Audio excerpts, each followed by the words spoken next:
அதிசயங்கள் நிறைந்த மர்ம மனிதர்கள்.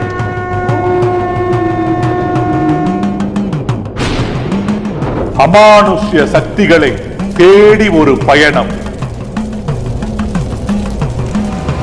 அமானுஷ்ய உலகம்.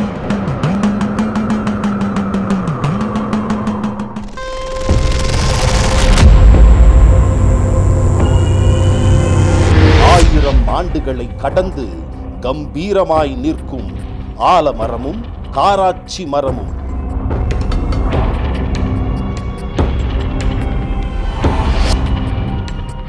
மரத்திற்கு அடியில் ஜீவ சமாதியில் இன்றும் வாழும் சித்தர். கைகள் இணைந்தால் நினைத்த காரியத்தை நிறைவேற்றி தரும் தன்னாசியப்பர். இன்னைக்கு நம்ம முழு நிறைய அதிசயங்கள் நிறைந்த ஒரு இடத்துக்கு தான் போக போறோம். சித்தர்கள் என்றாலே அஷ்டமா சித்திகளை அடக்கி பல அதிசயங்களை நிகழ்த்தக்கூடியவர்கள், இன்றும் வாழ்ந்து கொண்டிருப்பவர்கள்னு சொல்லிக்கிட்டே போகலாம்.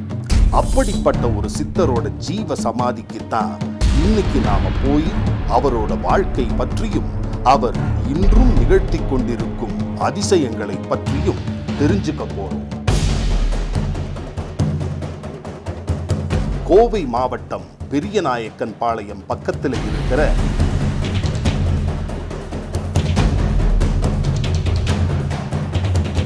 சீலியூர் மலை அடிவாரத்துல தான் சித்தர் தன்னாசியப்பர் குடிகொண்டிருக்காரு.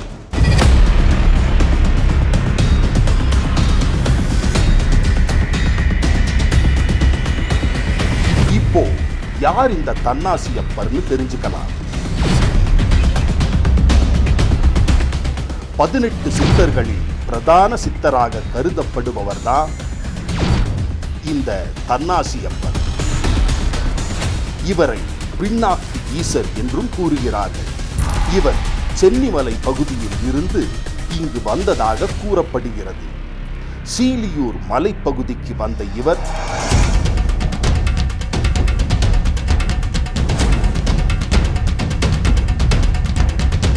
இங்கு மலை உச்சியில் உள்ள ஒரு குகையில் வாழ்ந்ததாகவும் தவம் புரிந்ததாகவும் அமாவாசை பௌர்ணமிக்கு மட்டும் வெளியில் வந்து இந்த மரத்திற்கு அடியில் அமர்ந்து பக்தர்களுக்கு அருள் பாலிச்சதாகவும் பின்னர் மிக பிரம்மாண்டமாக இருக்கக்கூடிய ஒரு அதிசய மரத்திற்கு கீழே ஜீவ சமாதி அடைஞ்சிருக்காருன்னு சொன்னாங்க.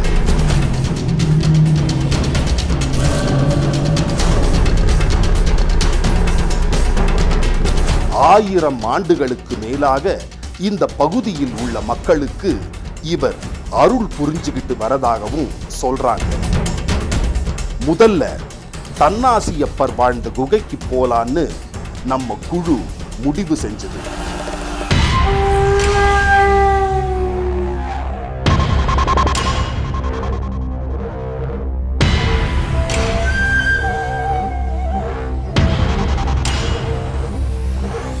மிகவும் ஆபத்தான மலைப்பகுதிக்கு போக ரொம்பவே கஷ்டப்பட்டோம். வன விலங்குகள் வரக்கூடிய இடம் அப்படிங்கிறதுனால கொஞ்சம் ஜாக்கிரதையாத்தான் போனோம். இங்க அவர் எப்படி வாழ்ந்திருக்க கூடும்னு நாங்க ஆச்சரியப்பட்டோம். இந்த குகைக்கு மனிதர்கள் அதிகமாக வரமாட்டாங்கன்னு, அமாவாசை நாட்கள்ல மட்டும் இங்க தன்னாசியப்பருக்கு பூஜை செய்ய சிலர் மட்டும் வருவாங்கன்னு ஊர்வாசிகள் சொன்னாங்க. மலைக்கு நடுவுல ஒரு சித்தர் வாழ்ந்த குகையை பார்த்ததும் எங்களுக்கு ரொம்பவே மெய் சிலிர்த்தது. வணக்கம். இன்னைக்கு நான் வந்திருக்கக்கூடிய இடம் அப்படிங்கிறது ஒரு சித்தர் வாழ்ந்த இடம். சித்தர்கள் அப்படின்னாலே சித்து விளையாட்டு. இன்னும் வாழ்ந்துகிட்டு இருக்கிற நம்மள மாதிரி மனிதர்கள் இல்ல சித்தர்கள் அப்படிங்கிறது எல்லாருக்கும் தெரிஞ்ச ஒரு விஷயம்தான். இப்ப நான் இருக்கக்கூடிய இந்த இடம் தன்னாசியப்பர் அப்படிங்கிற சித்தர் வாழ்ந்த குகை. அவர் இங்கே இருந்துதான் ஒரு இடத்திற்கு போய் ஜீவ சமாதியா இருக்காரு. இந்த இடத்துக்கு வரும்போதே அந்த சித்தரோடைய அந்த ஃபீல் அப்படிங்கிறது நம்மளால கண்டிப்பா உணர முடியுது. இந்த குகையிலிருந்து போன தன்னாசியப்பர் ஜீவ சமாதி அடைஞ்ச இடத்துல நமக்காக நிறைய அமானுஷ்யமான விஷயங்கள் காத்துக்கிட்டு இருக்கு. வாங்க நம்ம போய் பார்க்கலாம். இங்க வாழ்ந்த தன்னாசியப்பர் எங்க ஜீவசமாதி அடைஞ்சாருன்னு பார்க்க எங்களுக்கு ரொம்பவே ஆவலா இருந்தது. அந்த இடத்திற்கு போக நம்ம குழு தயாராச்சு. அந்த குகையிலிருந்து கீழே வரக்கூடிய பாதை மிகவும் ஆபத்தானதா இருந்தது. மனித நடமாட்டம் இல்லாத ஒரு இடம்னு நம்மளால புரிஞ்சுக்க முடிஞ்சது. நேரா தன்னாசியப்பர் கோவிலுக்கு வந்த நமக்கு அது சாதாரண கோவிலாத்தான் தெரிஞ்சது.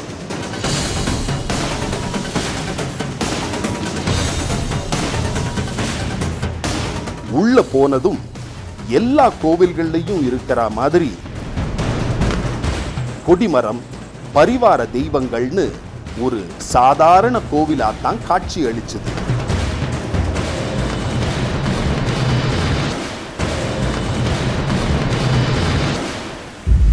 இங்க தன்னாசியப்பர் மட்டும் இல்லாம மற்ற தெய்வங்களுக்கான சந்நிதிகளும் இருந்தது. உள்ள வந்ததும் கால பைரவர் சந்நிதியும் நவகிரகங்களும், விநாயகர், பாலமுருகன், பாவாத்தம்மா, ஆஞ்சநேயர், மருந்தீஸ்வரர் சந்நிதிகளும் இருந்தது. நடுவுல தன்னாசியப்பருக்கு பிரதான சந்நிதி இருந்தது. இங்கு தினசரி இவருக்கு அபிஷேக ஆராதனைகள் நடந்துகிட்டு இருக்குன்னு சொன்னாங்க. இங்கு தன்னாசியப்பரோட பிரதான சந்நிதியில அவர் அணிந்திருந்த ஆணி செருப்பை நம்மளால பார்க்க முடியும். இன்னைக்கும் தினசரி பூஜைகள்ல ஆணி செருப்புக்கு பூஜை பண்றாங்க. பார்க்க கருப்பசாமி போல உக்கரமா காட்சி தந்தார் தன்னாசியப்பர். இவருக்கான திருவிழா மார்கழி மாதம் திருவாதிரை நட்சத்திரத்தன்று நடத்தப்படுவதாகவும், கோலாகலமாக நடக்கும் திருவிழாவிற்கு வரும் பக்தர்களுக்கு தன்னாசியப்பருக்கு பிடித்த உணவான கம்பங்கூழும் சுண்டாங்கி சட்டினியும் கொடுப்பார்களாம். அப்போ அந்த குகையில் இருந்ததாகவும், அந்த குகையில் மாதம் அமாவாசை அன்னைக்கு ஒரு படையல் பண்ணுவாங்க. உள்ள பூசை செய்கிறவங்க போய் படையல் பண்ணிட்டு வருவாங்க. இங்கே திருவிழாங்கிறது பார்த்தீங்கன்னு சொன்னீங்கன்னா ஒரு 7 நாள் திருவிழா.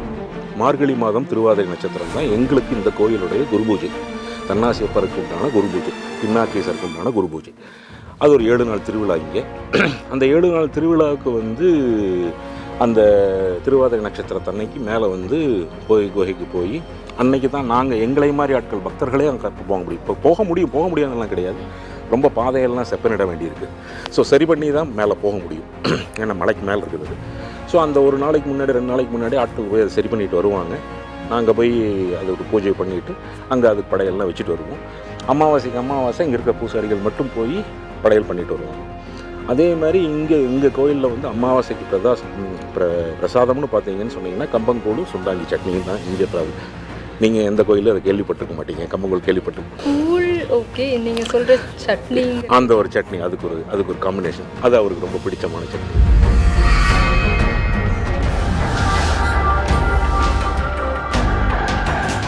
இந்த இடத்துல அப்படி என்ன அமானுஷ்யம் இருந்துட போகுதுன்னு நினைச்சோம்.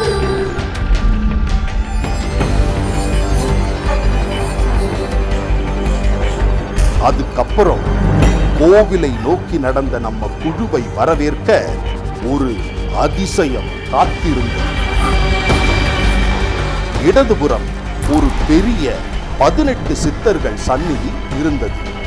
அதில் 18 சித்தர்களுக்கு நடுவில் காட்சி அளித்தார் தன்னாசியப்பர். அந்த சந்நிதிக்கு முன்னதாகவே நமக்கான முதல் அதிசயத்தை பார்த்து வியந்து போனது நம்ம குழு.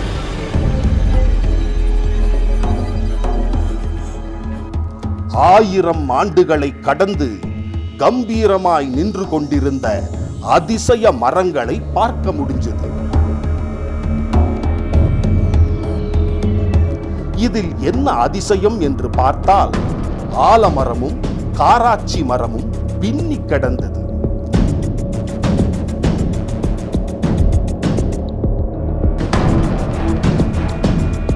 பார்க்கவே மிக பிரம்மாண்டமாக விழுதுகள் விட்டு இருந்த இந்த மரத்திற்கு அடியில்தான் தன்னாசியப்பர் ஜீவ சமாதி அடைஞ்சிருக்காரு.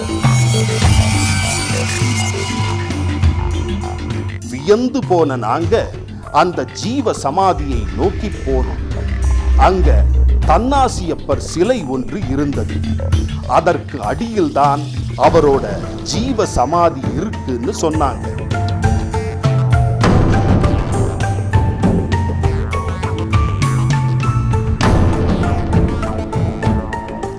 இங்க இருக்கக்கூடிய மரத்துல வேண்டுதலுக்காக தொட்டில் கயிறெல்லாம் கட்டியிருந்தாங்க. நிறைய பூட்டுகளும் தொங்கிக்கிட்டு இருந்தது.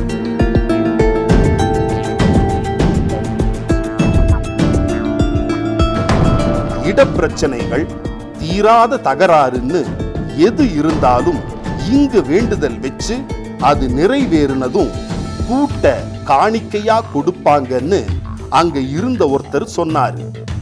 கேட்கவே வினோதமான வேண்டுதலா எங்களுக்கு தோணுச்சு.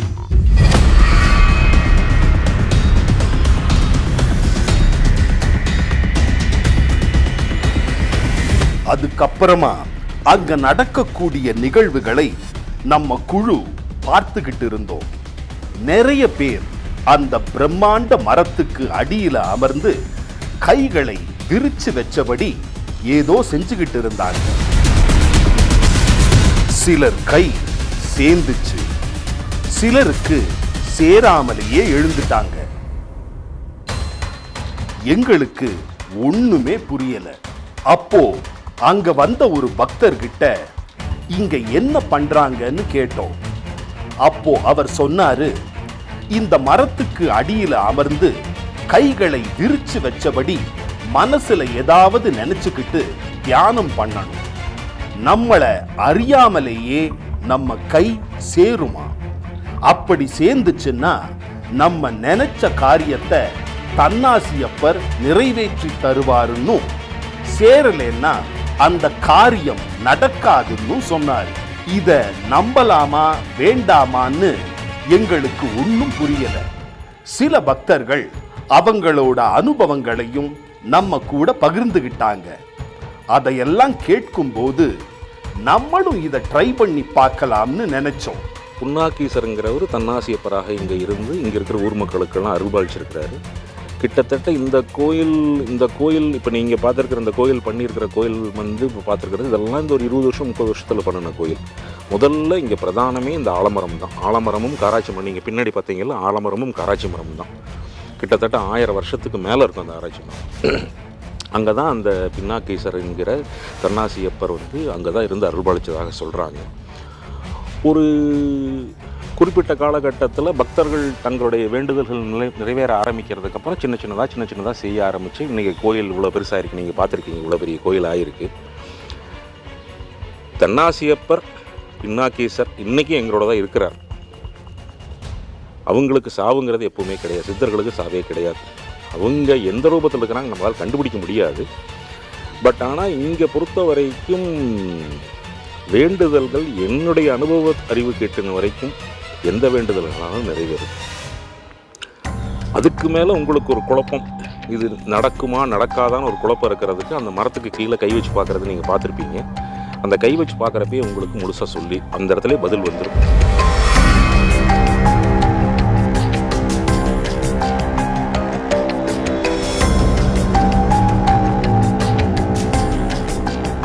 மனசுல தன்னாசியப்பரை நினைச்சுக்கிட்டு அந்த மரத்துக்கு அடியில தியான நிலையில அமர்ந்தாங்க கார்த்திகா.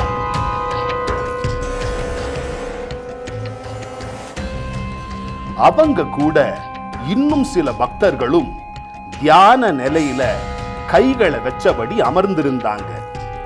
அவங்க கைகளையும் நாங்க கவனிச்சோம். சிலரோட கைகள் இணைஞ்சுது, சிலருக்கு ரொம்ப நேரமாகியும் கைகள் இணையாததால ஏமாற்றத்தோட திரும்பி போனாங்க.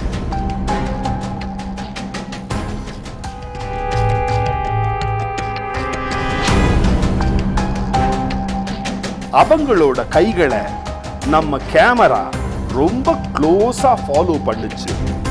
ரொம்ப நேரம் கைகள் இணையாமல் இருந்தது. அதுக்கப்புறமா அவங்க கைகள் ரெண்டும் இணைய ஆரம்பிச்சது. எங்களால நம்பவே முடியல.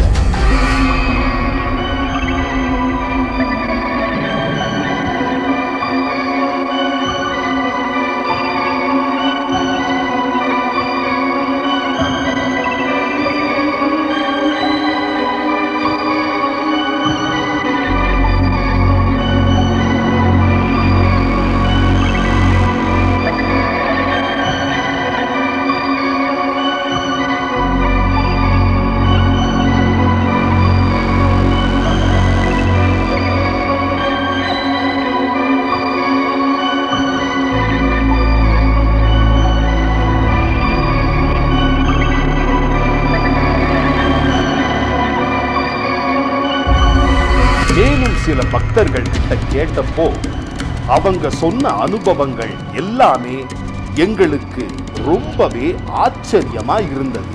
இது வந்து தன்னாசியப்பர் ஈசனுடைய கோயில். இது வந்து சித்தர்களில் பின்னாக்கேசன் சொல்கிறவர் வந்து இங்கே ஜீவசமாதியாக இருக்கிறாரு. இப்போ நீங்கள் பார்த்துட்டு இருக்கிற மரம் வந்து பழமை வாய்ந்த மரம். இது வந்து ஒரு 1000 வருஷமாச்சு, 1000 வருஷத்தாச்சு. காராச்சி மரமும் ஆலாமரமும் சேர்ந்துருக்குது. இது கணக்குப்படி 1000 வருஷம், ஆனால் அதுக்கு மேலேயே இருக்குன்னு தான் வந்து நிறைய பேர் ஆய்வாளர்கள் சொல்கிறாங்க. நான் சின்னதுலேருந்தே வந்துட்டுருக்கிறேன். இவருக்கு பயங்கர சக்தி இருக்குது. நம்ம என்ன நினச்சி வரோமோ அது எல்லாத்தையுமே இந்த ஈஸ்வரர் நடத்தி கொடுப்பாரு. தன்னாசியப்பன் கோயிலுக்கு வந்தாலே எல்லாமே நம்ம நினச்சி வர்றது அத்தனையுமே அவர் நடத்தி கொடுத்துருவார். அதே மாதிரி சித்தர்கள் கோயில் எல்லா பக்கம் நிறைய கோயில் இருக்குது. சித்தர்கள் கோயில் அவ்வளோக்கா எங்கேயுமே இல்லை. அப்போ நம்ம கோயம்புத்தூரில் சித்தர்கள் கோயில்னு சொன்னால் இதுதான். இங்கே வரதே ஒரு பிரசித்தி. ஏன்னா சித்தர்களுடைய அருள் கிடைக்கிறதுக்கு நம்ம நிறைய பேர் கொடுத்து வச்சுருக்கணும். அதேமாரி நம்ம எதை நினச்சி வேண்டி வந்து அந்த மரத்துக்கடியில் கை வைக்கிறோமோ அந்த காரியத்தை அவர் உடனே சித்தி பண்ணி கொடுத்துருவார். அது கை சேரும். அது இங்கே வந்திருக்கிறவங்களுக்கு நிறைய பேர்த்துக்கு தெரியும். நானும் வந்துட்டு தான் இருக்கேன். நான் வந்து இன்றைக்கி அந்த ஆண்டவனுடைய அருள்னால நல்லா இருக்கேன். இன்னைக்கு எல்லா வர மக்களும் எல்லோரும் நல்லா இருக்கணும். அதே மாதிரி இந்த ஈசன் கோயிலை தேடி வரவங்க அத்தனை பேர்த்துக்கு எல்லா சுபிக்ஷம் கிடைக்கணும்னு சொல்லிட்டு வேண்டிக்கிறேன்.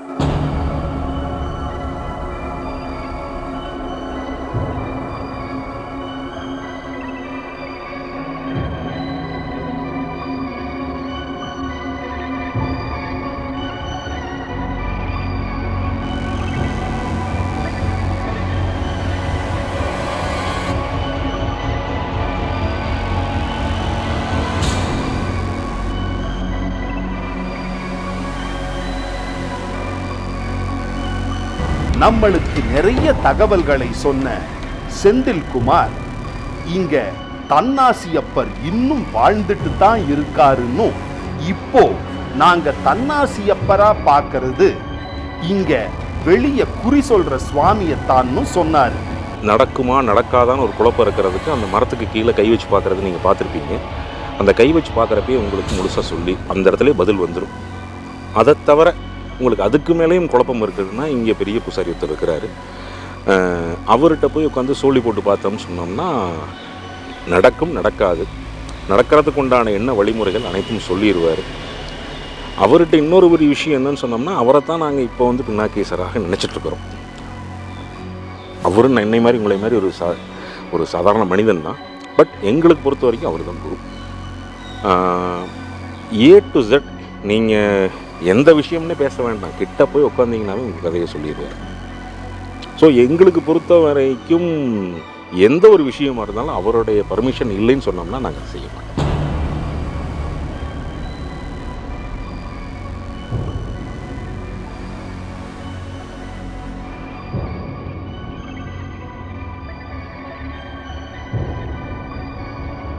இது மேலும் எங்களுக்குள்ள ஒரு கலக்கத்தை கொடுத்தது. இன்னும் சித்தர் இருக்காரான்னு குழம்பினோம்.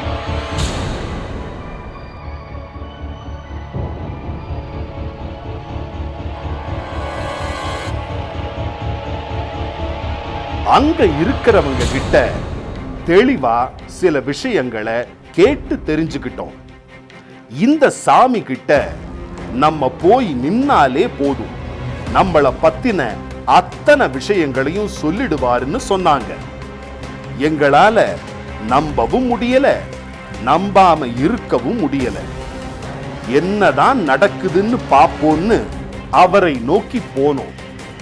அங்க அவரை சுத்தி நிறைய பேர் குறி கேட்க அமர்ந்திருந்தாங்க. சரி, ஏதோ நடக்குதுன்னு புரிஞ்சுக்கிட்டோம். இவரு சோழி போட்டு குறி சொல்றதாகவும், இவரு நடக்கும்னு சொன்னா நடந்துடும்னு, நடக்காதுன்னு சொல்லிட்டா எங்க போனாலும் நடக்காதுன்னு சொன்னாங்க. கேட்க கொஞ்சம் அதிர்ச்சியா தான் இருந்தது. சரி, நாமளும் குறி கேட்போம்னு என்ன சொல்ல போறாரோன்னு ஒரு கலக்கத்தோடையே காத்திருந்தோம். கிட்ட போனதும் உங்களுக்கு நான் குறி சொல்ல மாட்டேன்னு சொல்லிட்டாரு. ஏன் சாமின்னு கேட்டப்போ, நீ படம் எடுக்க வந்திருக்க, உனக்கு குறி சொல்ல முடியாதுன்னு சொல்லிட்டாரு. தன்னாசியப்பர் உத்தரவு கொடுத்தா நான் உங்களுக்கு குறி சொல்லுவேன்னு, இல்லைனா நீங்க போகலான்னு சொன்னாரு. அவர்கிட்ட இருந்த சோழிய தொட்டு கும்பிட சொன்னாரு. அதுக்கப்புறமா 3 தடவை உத்தரவு கேட்டாரு. உத்தரவு கிடைச்சதும் உன்னோட நேரம் நல்லா இருக்குன்னு சொன்னாரு. இங்க தன்னாசியப்பரோட உத்தரவு இல்லாம நான் சோழிய தொடமாட்டேன்னு, இங்க எல்லா செயலுக்கும் அவர் மட்டும்தான் காரணம்னு, நீங்க இன்னைக்கு இங்க நிக்கிறதுக்கு காரணமும் அவர்தான்னு சொல்லிட்டு குறி சொல்ல ஆரம்பிச்சாரு. வாழ்க்கையில நடந்த எல்லா நிகழ்வுகளையும் சரியா சொன்னதாக கார்த்திகா உணர்ந்தாங்க. இவரை பத்தி அங்க வந்த பக்தர்கள் கிட்ட கேட்டு தெரிஞ்சுக்கணும் அப்படிங்கிற ஆர்வம் அதிகமாச்சு. நிறைய பேர்கிட்ட கேட்டப்போ நிறைய தகவல்களை சொன்னாங்க. நிறைய தீராத வியாதிகளுக்கு இவர் மூலிகை மருந்துகள் தருவதாகவும், இவர் கணிச்சு சொல்லக்கூடிய விஷயங்கள் எல்லாம் அப்படியே நடக்கும்னு சொன்னாங்க. இங்க வாழும் தன்னாசியப்பர் இவர்தான்னு பக்தர்கள் நம்புறாங்க. வேப்பிலை வச்சு இவர் மந்திரிச்சா எல்லா கெட்ட சக்திகளும் நம்மை விட்டு விலகிடும்னு பக்தர்கள் நம்புறாங்க. இங்க மற்றும் ஒரு அதிசயத்தை நாங்க பார்த்தோம். இங்க நிறைய நாய்கள் கோவிலுக்குள்ளேயே சுற்றி உலா வந்துட்டு இருந்தது. குழந்தைகளும் நிறைய வந்திருந்தாங்க. எங்களுக்கும் கொஞ்சம் பயமா இருந்ததால ஓரமா தான் போனோம். அங்க இருந்த ஒரு பெரியவர் சொன்னாரு, நீங்க பயப்படாதீங்க, இங்க எத்தனை நாய்கள் இருந்தாலும் யாரையும் ஒன்னும் பண்ணாது. அது இந்த கோவிலோட மற்றும் ஒரு விசேஷம். இங்கு நிறைய பேர் வேண்டுதலுக்காக கோழி, ஆடு, வீட்டு நாய்களை கூட இங்க விட்டுட்டு போவாங்க. ஆனா எந்த விலங்கும் யாரையும் ஒன்னும் பண்ணாது. எல்லா உயிரினங்களும் இங்க தன்னாசியப்பருக்கு கட்டுப்பட்டு இருக்குன்னு சொன்னாரு. எங்களுக்கு சித்தர் இன்னும் இருக்காருன்னு அப்போ புரிஞ்சுது.